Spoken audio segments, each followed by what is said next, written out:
இந்த கிராமத்தின் முன் தோற்றமே விமரிசையாக இருக்கிறது. மக்களின் வாழ்க்கை நிலையை வசதியாக காட்டுகிறது. இவ்வூரில் குடிசைகளே இல்லை என்பது முதல் விசித்திரம். இங்குள்ள மக்கள் பொருளாதார வசதி பெற்றவர்களாகவே இருக்கிறார்கள். அதற்கு காரணம் இன்றும் தங்களை ஆரோக்கியமாக வாழ்க்கை வசதியுடன் வாழ வைத்துக் கொண்டிருக்கும் எல்லை தெய்வங்களான கண் திறக்கும் மாரியம்மனும் கம்பளி கருப்பனும் தான் என்று நம்புகின்றனர். இன்றல்ல, நேற்றல்ல, கடந்த 100 வருடங்களுக்கும் மேலாக ஊருக்குள் நுழையும் போது காலில் உள்ள காலணியை கலற்றி கைகளில் பிடித்துக் கொண்டுதான் செல்கின்றார்கள். தங்கள் எல்லைக்குள் காலணி அணிந்து செல்வதை இங்குள்ள தெய்வங்கள் அனுமதிப்பது இல்லையாம்.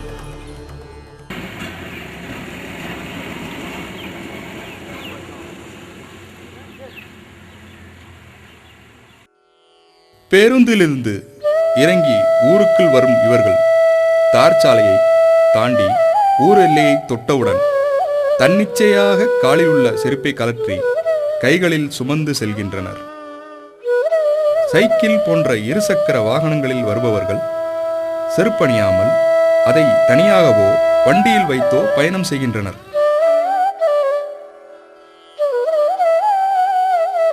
கடைக்கு சென்று வந்தால் வாங்கிய பொருள் ஒரு கையாகவும் இன்னொரு கை செருப்பை பிடித்து வருவதற்கும் தான்.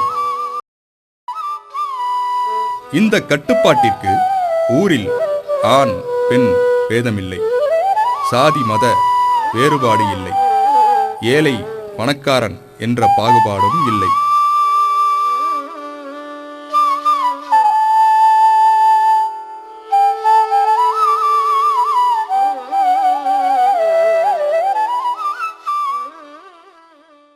நடக்கும்போது காலில் முள் தைத்தாலும் அதை கூட பொருட்படுத்தாமல் தங்கள் கட்டுப்பாட்டில் கவனமாக இருக்கின்றனர்.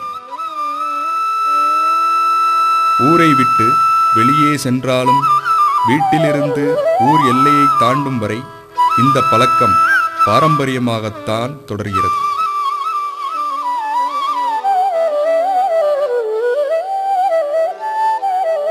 இதன் காரணம் மற்றும் பின்னணி அறிய நாமும் ஊர்க்கட்டுப்பாட்டை மதித்து செருப்பில்லாமல் சென்று விபரம் அறிய புறப்பட்டோம்.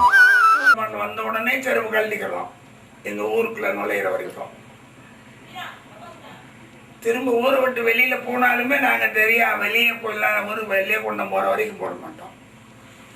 இந்த ஊருக்குள்ள வர்றவங்க எல்லாருமே வர்றவங்க கழட்டிக்கிறவங்க. ஊர்ல இருக்கிறவங்க மட்டும் இல்ல, வர்றவங்களாம் அந்த பழக்கத்துல பக்கத்துல இருக்கிற கழட்டிக்கிறோம்.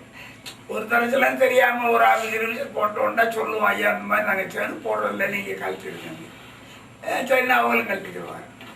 திரும்பி போகையிலேயே நாங்கள் அது வரைக்கும் கையில் எடுத்துகிட்டு போகிறோம். அந்த இடம் வரைக்கும் அந்த இடத்துல போயிட்டு அந்த செருப்பெல்லாம் போட்டுக்குவோம்.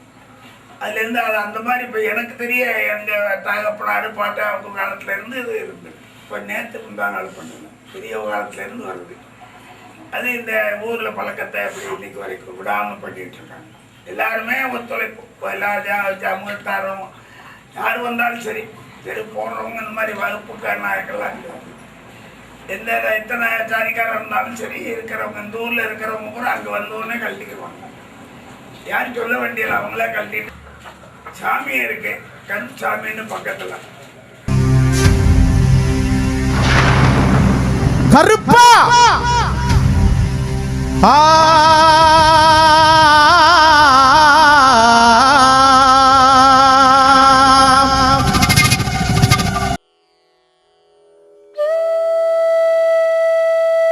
பாரம்பரியமான இந்த பழக்கத்தால் வீட்டிலிருந்து காருக்குள் சென்று உட்கார்ந்த பின்னும் செருப்பை காலில் அணியாமல் தனியே வைத்து ஊர் எல்லையை தாண்டிய பின்தான் காருக்குள் உள்ள செருப்பில் காலையே நுழைக்கின்றனர்.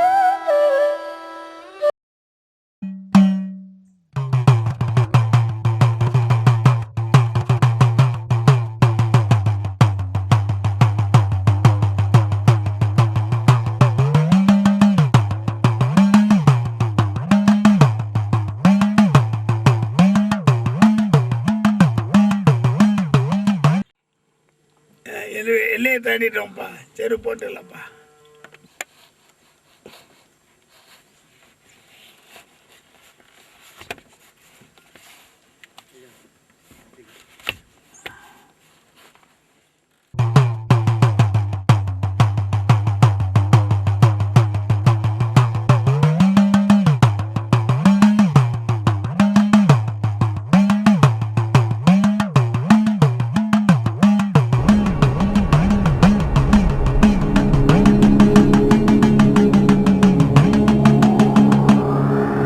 கண்திறக்கும் மாரியம்மன் என்று சொல்லக்கூடிய இந்த இடத்தில் ஒரு பெரிய வேம்பு மரம்தான் அடையாளமாக இருக்கிறது.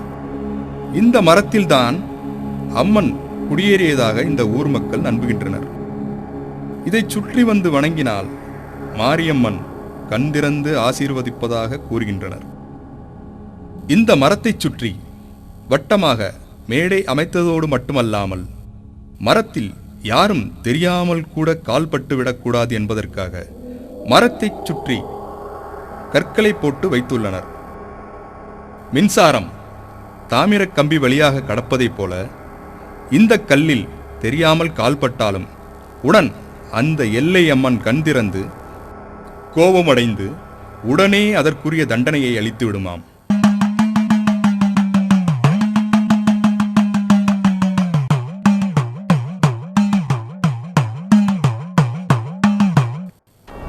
ஆடம்பர பூசைகள் எதையும் இந்த எல்லையம்மன் விரும்புவது இல்லையாம். அதனால்தான் எந்த ஆரவாரமும் இன்றி அமைதியாக சாந்தமாகவே காட்சியளிக்கிறது. காற்றில் அசையும் இந்த மரத்தின் ஓசை கூட தெய்வ வாக்காகவே ஊர் மக்களுக்கு கேட்கிறது. அடுத்து ஊரின் கிழக்கு எல்லையில் உள்ள கம்பளிக்கருப்பன் ஆலயம் இருக்கும் இடத்திற்கு சென்றோம். அந்த வளாகமே அவரின் ஆளுகைக்கு உட்பட்டு இருப்பதைப் போல் ஆலயப் பகுதிக்குள் பெரிய குதிரை மீது கையில் வாளுடன் கம்பீரமாக வீற்றிருக்கும் இந்த ஐயனார்தான் கம்பளிக்கருப்பனின் தூதுவராம்.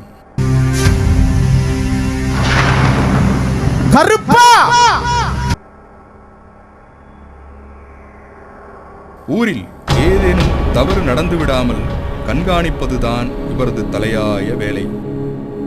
அந்த கம்பளிக்கருப்பனை காண திகில் கலந்த ஆவலுடன் கோயில் வளாகத்தினுள் மெல்ல அடியெடுத்து வைத்தோம். நெஞ்சுக்கூட்டுக்குள் படபடப்பை தேக்கி வைத்து உள்ளே சென்றால் வலதுபுறம் ஐயனாரின் குதிரையை தலையில் சுமக்கும் காவல் பூதங்கள்.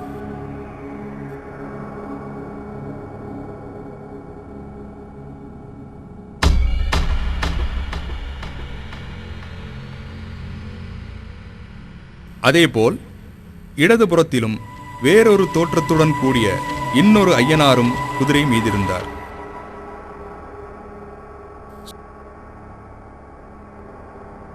சுற்றிலும் காவல் வீரர்கள். சற்று அருகே மேற்கே திரும்பினால் கண்டவர்களை நடுங்கச் செய்யும் தோற்றத்தில் அந்த கம்பீரமான கம்பளிக்கருப்பன் தன்னை நம்பி வணங்குபவர்களுக்கு வரமும் அவமதிப்பவர்களுக்கு சாபமும் உடனே வழங்குகிறார். கருப்பா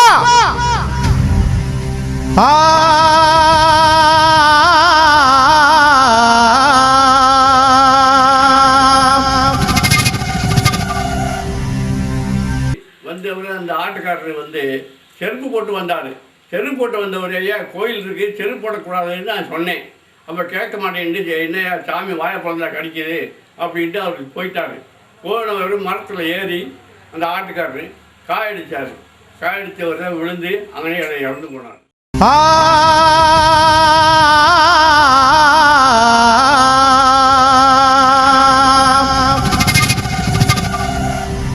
ஊரில் உள்ள நுழைவு வாயில் வந்து மாரியம்மன் கண் திறக்கிற சாமி அந்த இடத்துல இருக்கிறனால யாரும் மிதியடி போட்டு வரமாட்டோம், செருப்பு போட்டு வரமாட்டோம்.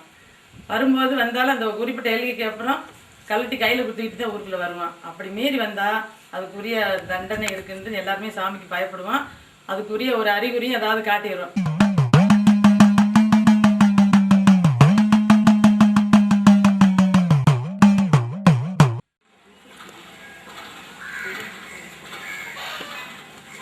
தொண்ணூறு வயதை கடந்துவிட்ட இந்த பெரியவர் இன்றும் நலமுடன் நடமாட ஊரின் தெய்வங்கள்தான் துணை என்கிறார். கம்பளிக்கருப்பன் தோன்றிய விதத்தை விவரிக்கிறார் இந்த ஊரின் அரசு ஊழியர். ஊர் உருவாகும் போது நம்ம ஊருக்கு ஒரு சாமி வேணும் அப்படின்னு இப்போ பொதுமக்கள்லாம் பேசி ஒரு முடிவெடுத்து அதில் 5 பேர் முக்கியமானவங்க போய் அழகு 18 போய் ஒரு பிடிமணி பிடிச்சி அதை வந்து ஒரு கலையத்தில் போட்டு அதை ஒரு கம்பளி பொறியை வச்சு பொத்தி அங்கேருந்து சாமி சொல்லியிருக்கு, நீங்கள் இதை இறக்கி வைக்கக்கூடாது, அப்படி இறக்கி வச்சிங்கன்னா நாங்களே குடி வந்துடுவேன், அப்புறம் உங்கள் ஊருக்கு சாமி வராதுன்னு சொல்லாமல் அப்படி கொண்டு வரவங்க யார் வந்து முத நீ தூக்கிட்டு போகிறாங்களோ கடைசி வரைக்கும் அவங்க தான் கொண்டு போகணும். இடையில யார் மாற்றினா அவங்க வந்து என்னை சக்தியை தாங்க முடியாதுன்னு சொல்லும்போது அதில் ஒருத்தர் வந்து ஒருத்தர் வந்து நான் கொண்டு போகிறேன், நான் செத்தாலும் பரவாயில்ல அப்படின்னு அந்த முட்டி அந்த கல்யாணத்தை கொண்டு வந்திருக்காரு. அங்கேருந்து கொண்டுட்டு வரும்போது இங்கே வந்து இறக்கணுன்னா அவர் வந்து இறந்துட்டார் அந்த இடத்துல. அது வந்து உண்மை நிகழ்ச்சி. அது இப்பவும் பேசப்படுது.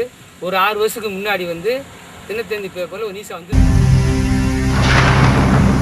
கருப்பா எங்கள் ஊரில் இந்த சாமி கருப்பு சாமி வந்து ரொம்ப துடியான சாமி. இந்த சாமி வந்து நாங்கள் தான் வச்சோம். எங்கள் அண்ணன் பிறந்ததுக்கு நாங்கள் வச்ச சாமி அது. அந்த சாமி ரொம்ப பக்தியான சாமின்னு சொல்லிட்டு எங்கள் ஊருக்குள்ளே வரும்போது இவர் கல்யாணம் முடிச்சு எங்கள் வீட்டுக்காரரு நாங்கள் வரும்போது மிதியடியை கழட்டிருந்துங்க. எங்கள் ஊரில் வந்து அது பழக்கம் பாரம்பரியமாக தான் பழக்கம் அதுன்னு சொன்னேன். இவர் சொல்லிட்டாரு, இல்லை இது வந்து நீங்கள் பணக்காரங்களுக்காக பயந்துட்டு கழட்டுறீங்க, நான் கழட்ட மாட்டேன் அப்படின்ட்டாரு. நான் எவ்வளோ சொல்லி பார்த்தேன், கேட்கல. அப்படி தொடர்ந்து ஒரு கொஞ்ச நாள் போட்டுக்கிட்டே இருந்தார். வீட்டு வரைக்கும் போட்டு வர திரும்ப போட்டு போக அப்படி இருந்தார். இடையில கொஞ்ச நாள் ஒரு 2 மாதம் 3 மாதம் போட்டிருப்பாரு. உடம்புக்கு ரொம்ப முடியாமல் போயிடுச்சு. முடியாமல் போய் ரொம்ப முடியாத அளவுக்கு வந்து டாக்டர் ஆஸ்பத்திரி எல்லாம் வைத்தியம்லாம் பார்த்து இப்போ அவருக்கா ஒரு உணர்வு வந்து இந்த சாமி குறை தான் போல, நீ சொன்னதுதான் கரெக்டு அப்படின்னு சொல்லிட்டு திரும்ப கோயிலில் வந்து மன்னிப்பு கேட்டு சாமிக்கு அவதார காணிக்கையெல்லாம் கொடுத்து வைத்தியம் எந்த வைத்தியம் இல்லாமல் மாத்திரை மருந்து இல்லாமல் அப்புறம் சௌரியமாயிடுச்சு. அதுலேருந்து இப்போ அவர் அதே போல் எங்கள் பாரம்பரியமுறை அவர் வரும்போதே கழட்டிடுறாரு, செருப்பை கழட்டிடுறாரு. திரும்ப வெளியில் போய் போடும்போது வெளியில் அவுட்டரில் போய் போடுறாரு.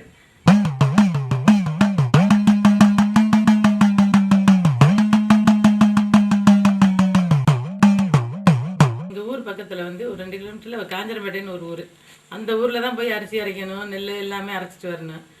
அப்போ அப்படி இருக்கும்போது ஒரு 30 வருஷத்துக்கு முன்னாட நம்ம கோயிலில் வந்து வெளிச்சுவரெல்லாம் ஒன்றுமே கிடையாது. அப்படி இருக்கும்போது சாமி மட்டும் இங்கே இருந்துச்சு. ஒரு பாட்டியம்மா வந்து மாவு அரைச்சிட்டு வந்திருக்காங்க. அது வழியாக பேப்பர் மட்டும் மேலே போட்டு மூடி அது வழியாக கொண்டு வந்திருக்காங்க. கரையில் நடந்து வர்றாங்க. வந்துட்டு இருக்கும்போது அந்த மாவு காற்றுல பறக்குதே அப்படின்னு சொல்லிட்டு கையை வச்சே மூடிட்டு வந்திருக்காங்க. இங்கே வந்து கோயில் பக்கத்தில் வரும்போது இப்போ உள்ள கட்டடம் மாதிரி இல்லாமல் அந்த வெளிச்சவத்துக்கெல்லாம் அந்த செங்கல், கல், உடகல் எல்லாமே கொண்டு வந்து போட்டு வச்சுருந்தாங்க. அதில் ஒரு செங்கல் எடுத்து அந்த பேப்பர் மேலே வச்சு வெயிட்டுக்காக வச்சு வீட்டுக்கு கொண்டு போயிட்டாங்க. வீட்டுக்கு போனால் அது வந்து கொஞ்சம் தூரத்தில் உள்ள கிராமத்தை சேர்ந்தவங்க. அவங்க போன உடனே அன்னைக்கு நைட்டில் இருந்து அந்த அம்மாவுக்கு ரொம்ப முடியாமல் ரொம்ப முடியாமல் போச்சு.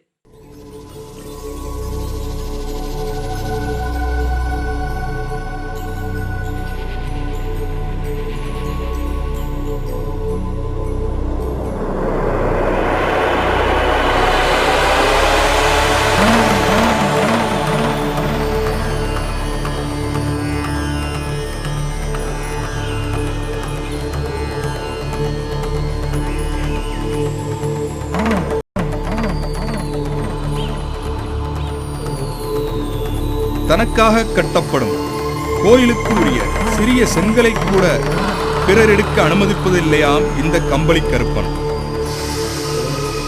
மீறி செய்த இந்த வயதான பாட்டி கம்பளி கருப்பனின் கோபத்திற்கு ஆளாகி உடனே தலை சுற்றி கீழே சாய்ந்திருக்கிறார். எடுத்த செங்கலை திரும்ப அதே இடத்தில் வைக்கும் வரை இவரது உடல் நலமில்லாமலேயே இருந்திருக்கிறது. அதேபோல் இந்த தவறை வேறொரு நபரின் வாயிலாகவே உணர வைத்திருக்கிறார் இந்த கம்பளி கருப்பன்.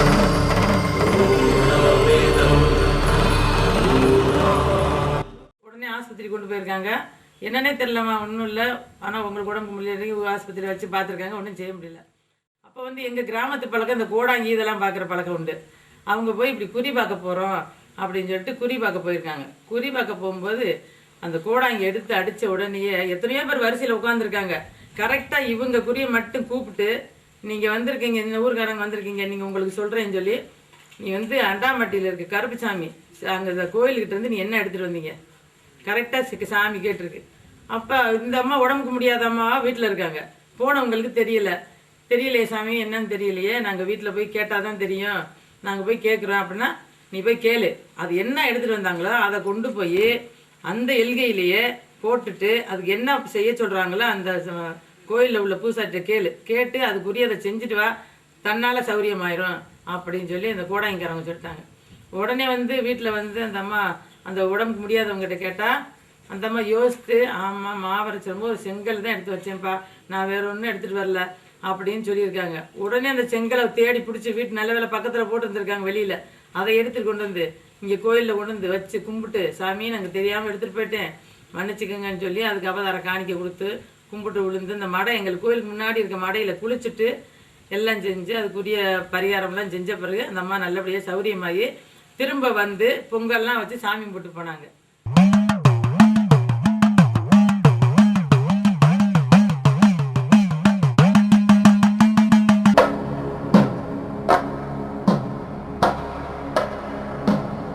தங்களை வருத்தி மதித்து வணங்குபவர்களுக்கு உடலில் எந்த நோயையும் அண்ட விடுவதில்லையாம் அண்டமானின் காவல் தெய்வங்கள்.